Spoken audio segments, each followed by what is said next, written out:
Kailangan makakita ka ng maaga. Sabi naman ni ate, ito naman ako. Ubus na lang ako. Ano? Ano ba sabay tayo? Sabay? May sarili akong lakad, no? Tsaka, ilang pa tayo naman tayo para magsabay. Simula bumalik ka dito. Kaya nga naman ha. Bumagasa ka na naman. Kailan pa tayo nakatapos? Ano problema mo? Bumalik na nga ako eh. Nandito na ako. Ano ba gusto mo? Ilang beses ako tumatawag sa'yo. Ilang beses ako nagchat-chat sa'yo. Halos ang daang email na ang sinasend ko sa'yo, pero wala. Ni isang kamusta, wala. Isang taon ako nagtiis. Nagtiis din ako doon, Dustin. Gusto kong bumalik. Kahit na alam ko walang mangyayari sa akin dito. Tapos ano? Okay na nandito na ako? Saka ganyan? Dahil wala ka nga. Wala ka. Mga panong hinahanap kita. At kung kailan ngayon nandito ka na, saka naman ako nalilito. Alis sa akin. Hindi na natin pakina to. Gusto mo ako? Ano ba, Dustin? Oo na! Oo na! Nalilito ako! Nalilito ako sino sa yung dalawa.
Mahal ko na si Jeremy.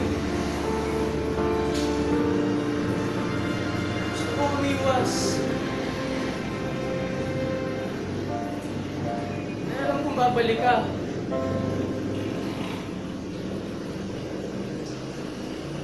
Ngayon sabihin mo lulungkot ako.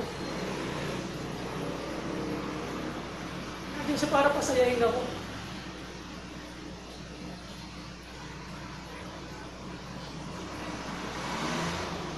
Ayoko mang aminin.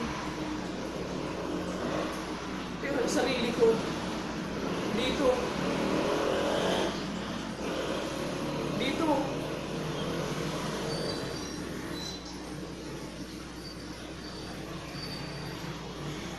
Siya ang pumalit sa'yo.